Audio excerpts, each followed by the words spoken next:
Hello and welcome you in English for let's learn English. दोस्तों कैसे हैं आप? आशा करता हूँ सब कुछ अच्छा हो। दोस्तों प्रीवियस सेशन आपको कैसा लगा कमेंट सेशन में ज़रूर बताएं, और अगर आपको कुछ समझ में नहीं आया तो आप मुझसे कॉल करके पूछें, ये मेरे व्हाट्सएप पे ही पूछ सकते हैं। ठीक है, आज का जो लेक्चर है हमारा वो लेक्चर है फ्यूचर इंडेफिनिट टेंस की इंटारोगेटिव वाली लाइन। इंटारोगेटिव का जैसे कि जानते हैं मतलब होता है टू आस्क क्वेश्चन समवन, और someone who ask question to you is called interrogation. ठीक है, इसमें सिर्फ हम क्या करते हैं, क्वेश्चन करते हैं, सवाल करते हैं। ठीक है, आइए फ्यूचर इंडेफिनिट टेंस की इंटारोगेटिव लाइन को भी अच्छे से रट लीजिए और समझ लीजिए। जैसे सबकी लाइन होती है वैसे ही इसकी है। Interrogative pronoun will, shall, subject, not, verb, object. इसको अच्छे से समझ लीजिए, ये समझना है, इसके अलावा कुछ और नहीं करना है इंग्लिश बोलने के लिए और इंग्लिश ग्रामर करने के लिए। So first memorise it and then we will proceed next. ठीक है, future indefinite tense interrogative pronoun will, shall, subject, not, verb, object, इसको अच्छे से लिख लें। और जो बिगिनर्स हैं वो डिस्क्रिप्शन में लिंक देख लें अफर्मेटिव नेगेटिव का, और जो न्यू है मेरी प्रीवियस वीडियोस को देखें, तब जाके आपको इंग्लिश स्पीकिंग का कोर्स कंप्लीटली समझ में आएगा। ठीक है, क्या होता है फ्यूचर इंडेफिनिट टेंस, फिर भी मैं एक बार बता देता हूँ as a revision.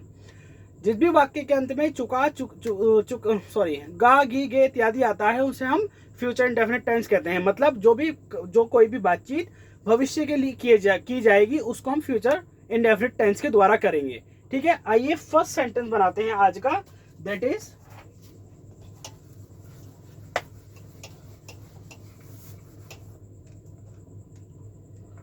First sentence है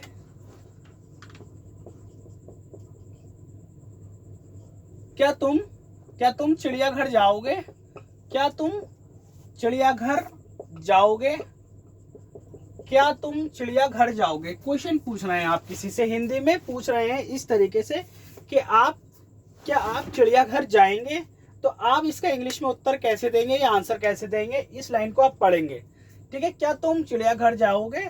तो इंट्रोगेटिव प्रोनाउन तो इसमें है नहीं, खाली इंट्रोगेटिव है। इंट्रोगेटिव प्रोनाउन जैसे कि आप जानते हो मैं बता दूंगा भी। और विल, ठीक है, फिर क्या लिखेंगे हम, subject, will you go to the zoo या जू।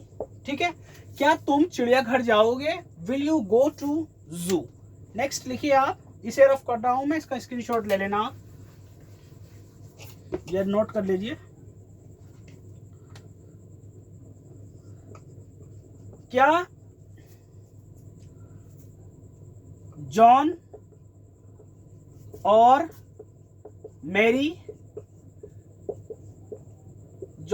मैरी लखनऊ के अजाइब घर जाएंगे?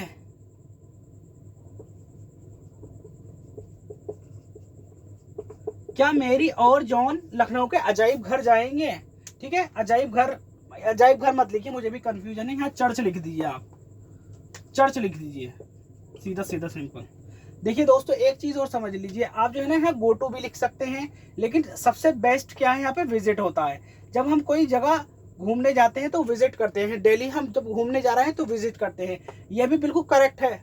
लेकिन ये ज्यादा आपको दिखाता है आप नॉलेजेबल है, आपको ज्यादा नॉलेज है, कटेगा ये भी नहीं, लेकिन कंपटीशन पर्पज से आपको ये करना है। Both are correct but you have to do both, क्योंकि आपको दोनों ही सीखने हैं तो दोनों करिएगा। अगर आप ये भी कर देंगे तब भी ठीक है, ये कर देंगे तो और ज्यादा बेस्ट है। आइए नेक्स्ट बनाएंगे हम, क्या जॉन और मैरी लखनऊ के चर्च जाएंगे? तो आप कैसे कहेंगे, इंट्रोगेटिव प्रोनाउन विल, सब्जेक्ट क्या है इसमें, will, John, subject, John and Mary, will John and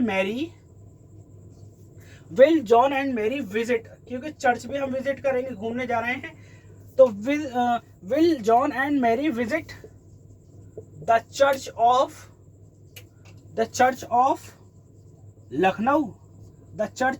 Lucknow. अब आप इंग्लिश में इस तरीके से आंसर देंगे इस टाइप के क्वेश्चंस का। ठीक है, नेक्स्ट लिखते हैं हम,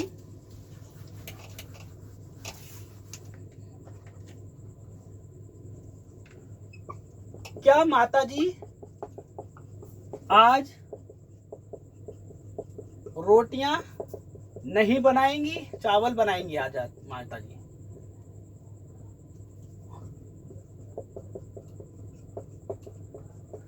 क्या माताजी आज रोटियां नहीं बनाएंगी? आप हिंदी में और इंग्लिश में इसका आंसर किस तरीके से इंग्लिश में पूछेंगे? तो विल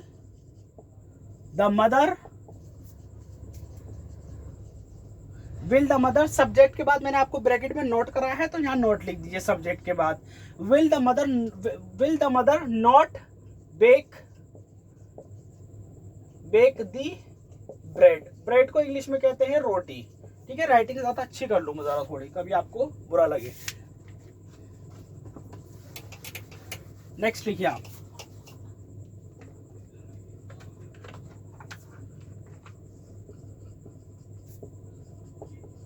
क्या दादी जी चश्मा लाएंगी?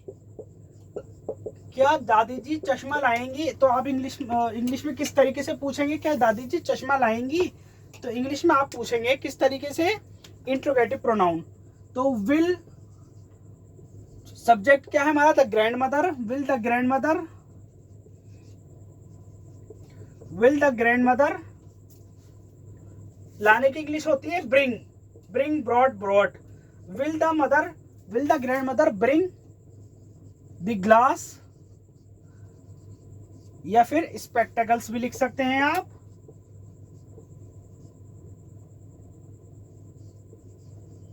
गूगल भी लिख सकते हैं आप। ठीक है, both are correct, thrice are correct. Will the grandmother bring the glass, that's all. या स्पेक्स भी लिख सकते हैं आप, जो भी आपको अच्छा लगे लिख सकते हैं आप। नेक्स्ट लिखिए आप।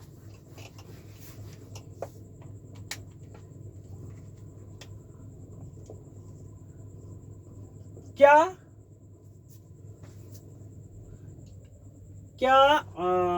माली पेड़ को पानी देगा? क्या माली पेड़ को पानी देगा? ठीक है, अब हिंदी में पूछ रहे हैं, अब इंग्लिश में इसको कैसे पूछेंगे? वही फॉर्मूला। देखिए, शेल का जो है आजकल ट्रेडिशनल जो मॉडर्न इंग्लिश है उसमें शेल का यूज नहीं हो रहा है, विल का यूज हो रहा है। तो मैं विल ही करा रहा हूं आपको। शेल का यूज कैसे होगा मैंने आपको बता दिया है, जहां पे जरूरी है तो शेल का यूज होगा। अफर्मेटिव में बता दिया है, नेगेटिव में बता दिया है, तो मैं एक आध सेंटेंस ये भी करा दूंगा इंटरोगेटिव वाला। आप टेंशन नहीं ले कि विल का ये शेल का तो करा ही नहीं रहे हैं। तो विल, आजकल विल ज्यादा यूज हो रहा है instead of shell. Okay, now we will proceed. तो will the gardener water the plant, tree. ठीक है, पानी देने की भी इंग्लिश होती है पानी देना, वाटर, जब माली देता है। Will the gardener water the tree, that's all. Next लिखिए आप।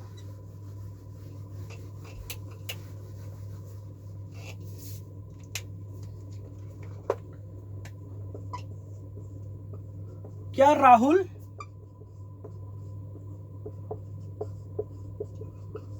दिल्ली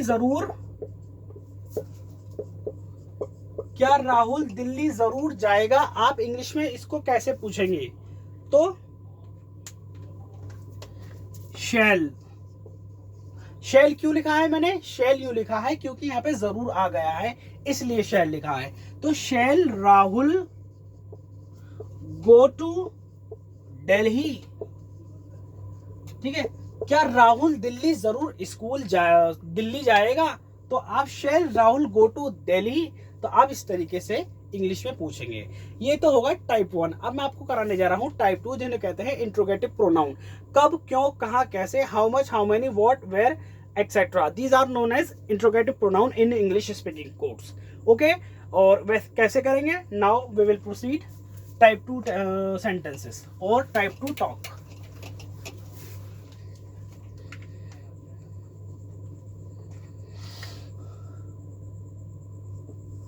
वे कहां सोएगा? ठीक है, इंट्रोगेटिव प्रोनाउन क्या है? विल आता है, तो उससे पहले हम क्या लिखेंगे? वेयर। अब पूरा इंट्रोगेटिव प्रोनाउन हो गया है। Where will he, subject, sleep, verb. वे कहां सोएगा? ठीक है, next.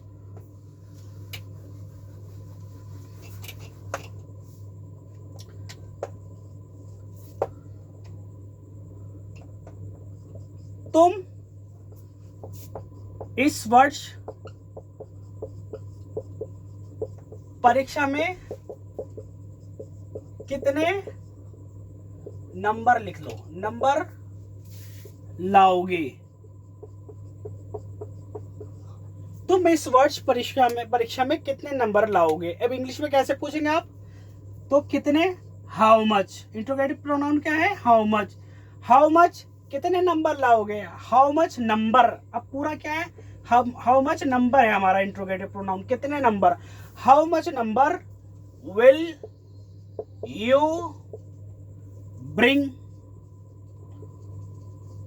This year in the examination।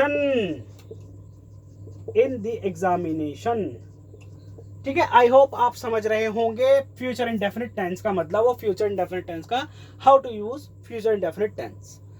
अब आपकी जो जितने भी मिस्टेक्स हैं आई होप वो क्लियर हो रही होंगी। ये आप बेसिक कर लीजिए, एडवांस की कराने की मेरी जिम्मेदारी है। I will help you everywhere, just practice it and you have to just practice. If you will practice, then you will get easily understand the topic. If you don't work hard, then I think you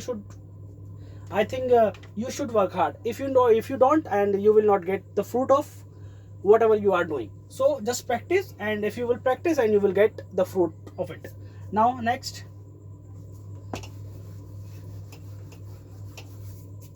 is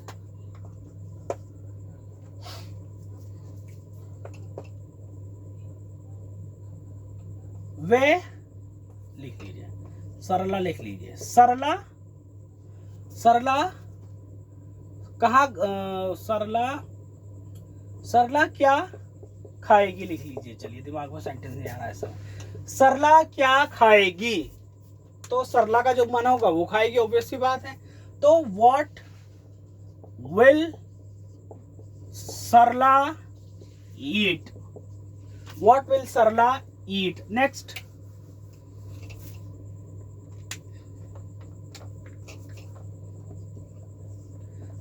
आज अध्यापक कक्षा में क्या पढ़ाएंगे। आज अध्यापक कक्षा में क्या पढ़ाएंगे, तो जो सब्जेक्ट है वो पढ़ाएंगे, या जो अदर सब्जेक्ट है वो भी पढ़ा सकते हैं। आज अध्यापक कक्षा में क्या पढ़ाएंगे, तो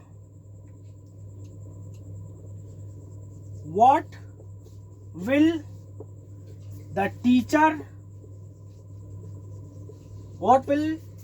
teacher teach in the class, what will the teacher teach in the class. ठीक है दोस्तों, आज का जो है फ्यूचर इंडेफिनिट टेंस की इंटरोगेटिव वाली लाइन भी कंप्लीट हो गई है। फ्यूचर इंडेफिनिट टेंस भी कंप्लीट हो गया। आज जो लाइन थी वो 27 लाइन थी, जैसा कि मैंने आपको बताया आपको 36 लाइन रटनी है। तो ये आज 27 लाइन थी, आपको अच्छे से समझ में आ गई होगी आई होप। नहीं समझ में आती है तो यू कैन कॉल मी, मैं आपको बताऊंगा। जब तक आपके समझ में नहीं आता तब तक आपको बताऊंगा। जस्ट आपको प्रैक्टिस करनी है, और जो भी डाउट है आपको मुझसे क्लियर करते रहना है। मैं आपके डाउट को भी क्लियर करूंगा। ठीक है, जो बेसिक ग्रामर है वो मैं सब कुछ करा रहा हूँ, चाहे कंपटीशन एग्जाम्स वाले हों चाहे इंग्लिश स्पीकिंग वाले हों। जो आपका बेसिक है आपको ये बेसिक करना है, तभी आप किसी एग्जाम कंपटीशन एग्जाम्स की तैयारी करें तो आपके लिए बेटर होगा। आज का लेक्चर हम यहीं कंक्लूड करेंगे, मिलेंगे नेक्स्ट सेशन में। But please don't forget to like, share and subscribe my channel, और बेल आइकन का बटन जरूर दबा लें ताकि मेरे आने वाली वीडियोस का और मेरे लेक्चर्स का आपको अपडेट मिलता रहे और कंटिन्यूटी बनी रहे। ठीक है, till then keep practising and keep learning. Thank you.